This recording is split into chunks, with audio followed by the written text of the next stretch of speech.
Praise the Lord सबको। आपका सब लोगों का स्वागत है मेरे चैनल पर यीशु में ज़िंदगी। और आज का जो विषय है वो है रैप्चर क्या है। पर हम इसके बारे में आगे डिटेल से बात करेंगे, पर उससे पहले हम दुआ करते हैं।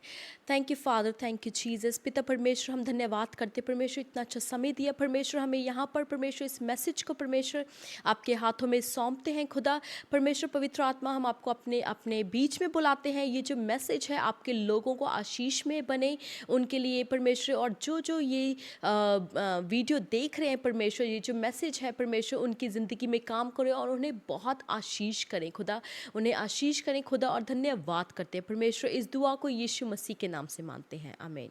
सो जो आज का विषय है वो है रैप्चर, और उससे रिलेटेड जो क्वेश्चंस हैं वो भी, जैसे कि महासंकट में के टाइम में, महासंकट का जब आरंभ होगा उसमें क्या क्या होगा, और उसमें क्या होगा, और क्या रैप्चर महासंकट से पहले होगा या उसके बाद होगा। सो जब हम रैप्चर की बात करते हैं तो मैं सबसे पहले ये कहना चाहूँगी कि इसका जो ये वर्ड है ये बाइबल में कहीं नहीं लिखा हुआ है, पर इसका जो जब पढ़ते हैं वचन में इसके बारे में तो हमें बताया गया है, हम पढ़ते हैं कि हम जो है वो प्रभु के सामने इकट्ठा हो जाएंगे, प्रभु से मिलेंगे बादलों के बीच में, राइट। तो इस तरह से जो है इसका वर्णन जो है वो किया हुआ है, इसका जो मेंशन है बाइबल में इसके बारे में इस तरह से बताया गया है। पर ये वर्ड जो है रैप्चर वो बाइबल में कहीं नहीं है, ना ही इंग्लिश बाइबल में ना ही हिंदी बाइबल में। सो पर फिर भी हम अब यही वर्ड यूज़ करेंगे because now the concept is clear. हम जानते हैं हम किसके बारे में बात कर रहे हैं, प्रभु के गुप्त आगमन के बारे में जो है वो बात कर रहे हैं, राइट। सो जो गुप्त आगमन है वो क्या है। सो हम सबसे पहले पढ़ना चाहूँगी पहली थेसलोनिकियों में, और उसका चैप्टर 4 वर्स 17। तब यहाँ पर संत पॉल बता रहे हैं, राइट, संत अपोलोस बता रहे हैं। सो तब हम जो जीवित और बचे रहेंगे उनके साथ बादलों पर उठा लिए जाएंगे कि हवा में प्रभु से मिले, और इस रीति से हम सदा प्रभु के साथ रहेंगे। तो इन्होंने क्या यहाँ पर बताया कि हम क्या करेंगे, हम जीवित ही उठा लिए जाएंगे और प्रभु से जो है हम बादलों में मिलेंगे। हालेलुया। सो इसके दौरान जो है राइट वो क्या क्या होगा, तो प्रभु ने बोला यहाँ पर हमने पढ़ा है हम इकट्ठे उठा लिए जाएंगे और मिलेंगे।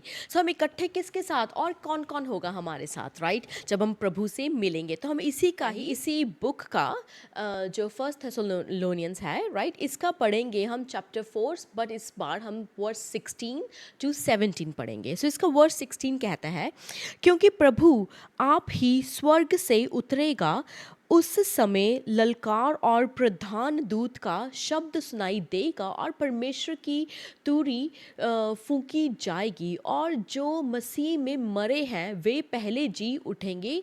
तब हम जो जीवित और बचे रहेंगे उनके साथ बादलों पर उठा लिए जाएंगे कि हवा में प्रभु से मिले, और इसी रीति से हम सदा प्रभु के साथ रहेंगे। सो जो लोग जो हैं प्रभु को जानते हुए जो मर चुके हैं, राइट, जो वो प्रभु के पास चले गए हैं, राइट, इस समय में जब गुप्त आगमन होगा तो वो सब मुर्दों में से जीवित हो उठेंगे, वो सब जो हैं बुला लिए जाएंगे, और जो हम जो जीवित रहेंगे इस धरती पर, राइट, वो भी हम ऐसे ही हमारी जो बॉडीज़ है वो उठा लिए जाएंगे, हम आसमान में और प्रभु से मिलेंगे। और प्रभु का वचन कहता है कि जो हमारी ये बॉडीज़ हैं वो क्या हो जाएंगी, वो परिवर्तित हो जाएंगी ग्लोरियस बॉडीज़ में, राइट, जो प्रभु की महिमा के लिए होंगी उसके। आमीन, आमीन, हालेलुया।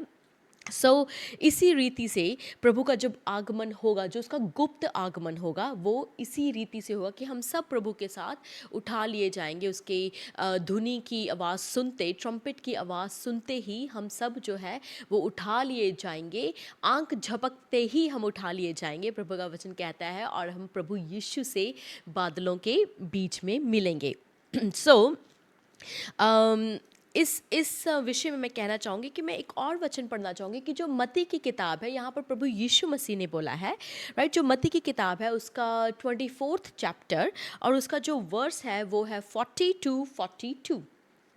सो उस समय दो जन खेत में होंगे, एक के लिए एक एक ले लिया जाएगा और दूसरा छोड़ दिया जाएगा। दो स्त्रियां चक्की पीसती रहेंगी, एक ले ली जाएगी और दूसरी छोड़ दी जाएगी। छोड़ दी जाएगी। इसीलिए जागते रहो, क्योंकि तुम नहीं जानते कि तुम्हारा प्रभु किस दिन आ जाएगा। हमें इसी रीति से क्या करना है, जागते रहना है, हमेशा प्रभु के वचन में बने रहना है, प्रार्थना करते रहना है, जो हमारे आत्मिक जीवन को हमें जगाए रखना है। आमीन। वो हमें वैसे सोने को नहीं बोल रहे हैं कि जागते रहो पूरा टाइम, कि ना सो तुम, वो फिजिकल बात नहीं कर रहे, वो आत्मिक तौर पर जागने की बात कर रहे हैं प्रभु यीशु यहाँ पर। तो इसी रीति से उन्होंने क्या बताया कि जहाँ पर काम की जगह पर अगर जब दो लोग होंगे तो उनमें से एक उठा लिया जाएगा और एक रह दिया जाएगा। और जो जहाँ पर अगर चक्की पीसते समय दो लेडीज़ होंगी, उनमें से एक उठा ली जाएगी और एक छोड़ दी जाएगी। तो ये हमें क्या दर्शाता है, ये हमें दर्शाता है कि जब ऐसा होगा तो जो रह जाएंगे वो उन्हें पता होगा कि क्या हुआ है, वो देख लेंगे कि अभी तो ये यहाँ पर थे, वो कहाँ चले गए, राइट। तो इस चीज़ के लिए क्या होगा, पूरी हलालाकार मच जाएगा इस पूरे धरती पर, राइट, कि क्या हुआ क्या हुआ। पर तभी उसी वक्त ऑब्वियसली लाइक जो सरकारें हैं वो आएंगी और वो बहुत बहुत तरह की थ्योरीज बताएंगी अपने इस इवेंट को छुपाने के लिए कि ऐसा क्या हुआ है, राइट। वो कवर अप करने की पूरी कोशिश करेंगी, राइट। पर हमें जो है, हमें मसीह के जीवन में हमें क्या करना है, हमें इन सब चीज़ों से नहीं डरना है, क्योंकि प्रभु का वचन बहुत सिंपल है, बहुत क्लियर है कि हमें प्रभु को मानना है और उसके पीछे जो है वो चलना है। एज लॉन्ग एज हम वो कर रहे हैं तो हमें किसी और चीज़ का डरने की जो है वो ज़रूरत नहीं है। आमीन। मैं फर्स्ट कुरिन्थियंस में पढ़ना चाहूँगी, उसका चैप्टर 15 और उसका वर्स 51 to 52। पहली कुरिन्थियंस का चैप्टर 15 वर्स 51 to 52। देखो, मैं तुम से भेद की बात कहता हूँ। हम सब नहीं सोएंगे, परंतु बदल दिए जाएंगे, और बदल दिए जाएंगे, और यह क्षण भर में पलक मारते ही अंतिम तुरही फूकते ही होंगे। क्योंकि तुर ही फूकी जाएगी और मुर्दे अविनाशी दशा में उठाए जाएंगे और हम बदल दिए जाएंगे, राइट। क्या होगा उस वक्त, तो वो तुरी फूकी जाएगी और हम सब जो है वो बदल दिए जाएंगे। और यहाँ पर जो संत पौलुस है वो हमें यहाँ बता रहे हैं कि मैं आपको भेद की बात, so it is a mystery, right. ये एक भेद की बात है कि ऐसा होगा। इसी तरह से लोग बोलते हैं कि नहीं, पहले ट्रिबुलेशन होगा और हम सबको उनमें से जाना पड़ेगा महासंकट के टाइम में से। पर प्रभु यीशु ने खुद भी बताया है कि ये जो टाइम होगा वो जो दिन होगा वो नूहा के दिन की तरह होगा, कि जब किसी को कुछ नहीं पता था, पर जब इतना फ्लड आने से पहले, राइट, प्रभु ने क्या किया, प्रभु ने जो नूहा को है और उसके परिवार को है वो किश्ती में बिठाकर, और किश्ती का दरवाज़ा जो है प्रभु ने खुद बंद कर दिया। तो प्रभु ने उन्हें सेव कर दिया और उन्हें उस महामारी से, उस फ्लड से जो है वो निकाल डाला प्रभु ने, राइट। तो इसी रीति से प्रभु जो अब हम हैं, जो लोग प्रभु के पीछे चलते हैं, राइट, और उसे पूरी दृढ़ता से मानते हैं, उसके वचन के ऊपर चलते हैं, उससे प्यार करते हैं, प्रभु क्या करेंगे, हमें भी उस सिचुएशन से निकाल देंगे। और हम पढ़ेंगे इसके बारे में। सबसे पहले मैं कहना चाहूँगी कि क्या जो गुप्त आगमन है वो पहले होगा या बाद में होगा। कई लोग कहते हैं कि ये बाद में होगा, महामारी का संकट के बाद में होगा, पर हमें पढ़ना है कि प्रभु का वचन क्या कहता है। आमीन, हालेलुया। तो मैं मत्ती की किताब में से पढ़ना चाहूँगी, उसका वर्स चैप्टर 24 वर्स 29 to 30। मत्ती का 29 to 30। उन दिनों के कलेश के तुरंत बाद सूर्य अंधियारा हो जाएगा और चंद्रमा का प्रकाश जाता रहेगा और तारे आकाश से गिर पड़ेंगे और आकाश की शक्तियों हिलाई जाएंगी। तब तब मनुष्य के पुत्र का चिन्ह आकाश में दिखाई देगा और तब पृथ्वी के सब कुलों के लोग छाती पीटेंगे और मनुष्य के पुत्र को बड़ी सामर्थ और ऐश्वर्य के साथ आकाश के बादलों पर आता देखेंगे। वह तुरी के बड़े शब्द के साथ अपने दूतों को भेजेगा और वे आकाश के इस दौर से उस दौर तक चारों दिशाओं से उसे उसके चुने हुओं का इकट्ठा कर लेंगे। इस टाइम में प्रभु यीशु ने बताया कि जब महामारी के संकट के टाइम तुरंत बाद, राइट, क्या होगा, उस टाइम के तुरंत बाद जो है प्रभु यीशु आएंगे बादलों पर, और जो क्या है, जो धरती पर जो लोग हैं, लाइक, वो सब देखेंगे अपनी आंखों से, वो सब देखेंगे प्रभु को आते हुए अपने स्वर्गदूतों के साथ। और जो बच जाएंगे लोग, वो क्या होगा, प्रभु के जो स्वर्गदूत हैं वो चारों दिशाओं से लोगों को इकट्ठा कर लेंगे, जो प्रभु के प्यार में खड़े रहेंगे और सरवाइव कर सकते हैं, ओवरकम करेंगे उस संकट के, महासंकट के समय में, राइट। यहाँ पर प्रभु ने बताया है कि महासंकट के समय के तुरंत बाद में प्रभु आ जाएंगे। यहाँ पर प्रभु ने अपनी सेकंड कमिंग के बारे में बताया। अगर आपको फर्स्ट कमिंग नहीं पता है तो मैं पहले बता दूं कि 2000 साल पहले प्रभु फर्स्ट कमिंग में जब आए तो वो एज अ मैन आए, जिस तरह से प्रभु का वचन बताता है कि वो एज अ मैन आए, the son of man, right, और वो फुली गॉड थे और वो फुली ह्यूमन भी थे, राइट, आमेन। और वो आए, उन्होंने हमारे पापों के कारण जान दी और तीसरे दिन मुर्दों में से जीवित हो उठे, आमीन। और इस समय जो है प्रभु यीशु अपने सेकंड कमिंग के बारे में बता रहे हैं, और वो है महासंकट के बाद में, जब सब आंखें जो है प्रभु को देखेंगी और जान लेंगी, अपनी जो उनके घुटने हैं वो टिक जाएंगे, प्रभु के आगे झुक जाएंगे, और वो हर एक एक जीव जो है प्रभु का जिसने इनकार किया है वो देखकर अब मान लेंगे कि प्रभु यीशु ही एकमात्र परमेश्वर है। हालेलुया। ये जो परमेश्वर ने बताया है, यहाँ पर यीशु ने बताया है, वो अपनी सेकंड कमिंग के बारे में बताया है।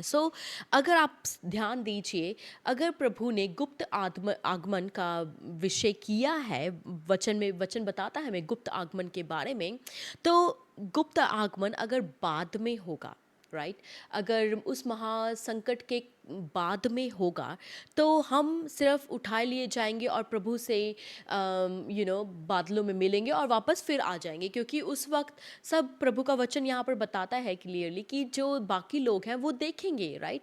तो इसका मतलब ये नहीं है कि ये बाद में होगा। गुप्त आगमन जो है वो प्रभु ने जिस तरह से बताया कि नूहा के टाइम में प्रभु ने नूहा को पहले ही बचा लिया, इसी तरह से जो लोग उस पर विश्वास करते हैं, जो दृढ़ है उसके प्यार में, उसके विश्वास पर, उस पर रखते हैं विश्वास, वो पहले उठा लिए जाएंगे उस संकट के कलेश होने से पहले, आमीन। वो जो गुप्त आगमन है वो पहले हो जाएगा, ना कि महासंकट के बाद में होगा, क्योंकि महासंकट के बाद में हमने यहाँ पर पढ़ा है कि प्रभु यीशु सबको दिखाई देंगे, हर एक एक जन जो है वो देखेगा प्रभु यीशु को स्वर्गदूतों के साथ आते हुए। और जब वो प्रभु यीशु आएंगे तो वो क्या करने आएंगे, वो रूल करने आएंगे, वो जजमेंट के टाइम आएंगे, आमीन, हालेलुया। इसी रीति से हमें क्या करना है, हमें डरना नहीं है, राइट। हमें ये जो मैसेज है प्रभु का गुप्त आगमन के बारे में, जो ये मैसेज है वो हमें डराने के लिए नहीं है, बट कि हमें प्रिपेयर करने के लिए है, ताकि हम अगर अभी भी हम कुछ गलतियां कर रहे हैं, जो कुछ जान कर करते हैं, कुछ कॉम्प्रोमाइज़ अगर हम कर रहे हैं, तो क्या करें, हम उनसे तौबा कर लें और प्रभु के पास आ जाएं, क्योंकि ये बहुत ज़रूरी है हमें इस चीज़ को सीरियसली लेना, इस चीज़ को प्रभु का वचन के ऊपर विश्वास रखना कि ऐसा होगा। पर हमें क्या करना है, प्रभु हमें बार बार जो है वो मौका देता है कि हमें क्या करना है, प्रभु के पास आ जाना है, क्योंकि प्रभु यीशु में ही ज़िंदगी है, आमीन, हालेलुया। हम चाहे ये ज़िंदगी हो, चाहे प्रभु के साथ आने वाली स्वर्ग में ज़िंदगी हो, राइट, न्यू जेरूसलम में ज़िंदगी हो, चाहे कोई भी ज़िंदगी हम जिए, पर क्या करना है, हमें प्रभु के साथ ही वो ज़िंदगी बितानी है, उसे प्यार करना है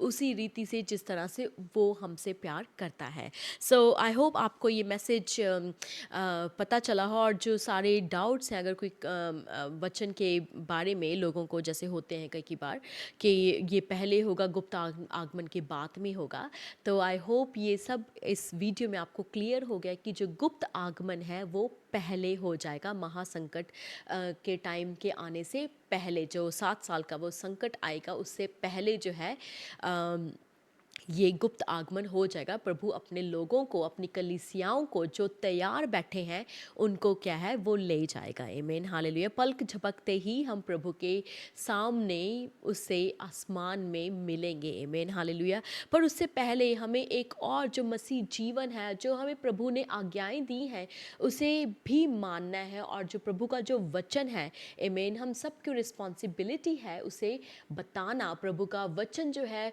एक एक दूसरे को, अपने परिवारों को, अपने रिश्तेदारों को, और अपने काम की जगहों पर इफ़ पॉसिबल, राइट, कि अगर आप बता सकते हैं, अगर मौका मिले, हमें क्या करना है, हमें लड़ना नहीं है, हमें कोई प्रूव नहीं करना है कि हम सही हैं, हम सही हैं, क्योंकि हम जानते हैं कि हम सही हैं, क्योंकि हमें पता है हम प्रभु यीशु मसीह ही एक ज़िंदा परमेश्वर है। पर हमें क्या करना है, हमें आर्ग्यू नहीं करना है, पर हमें क्या करना है, हमें बीज बीजना है। हालेलुया। हमें वो सीड जो है वो ड्रॉप कर देना है। वो जो प्रभु का जब वचन है हम बो देते हैं, उसका जो सीड है हम उसे बो देते हैं, प्रभु का वचन जो है उसके बाद अपने आप काम करता है। हालेलुया। हमें किसी को प्रूव नहीं करना, हमें किसी को किसी से बातों में जीतना नहीं है, बट हमें क्या करना है, उन्हें सिंपली बताना है कि प्रभु ही हमारा उद्धार करता है, और हमें यीशु ही जो है हमें वो पाप की मौत से जो है जिसने बचाया है, और हमें क्या है वो हेल फायर से वो बचाएगा। आमीन। जब हम उस पर विश्वास करेंगे तो तभी हम अनंत काल का जीवन उसके साथ स्वर्ग में व्यतीत करेंगे। So thank you so much guys. अगर आपको ये मैसेज अच्छा लगा तो please like it and subscribe my channel as well if you haven't done it yet. So God bless you all and yes, प्रभु का आत्मा आपके साथ रहे, प्रभु यीशु का प्यार आपके दिलों में बना रहे प्रभु के आगमन तक। आमीन। और God bless you all. Thank you.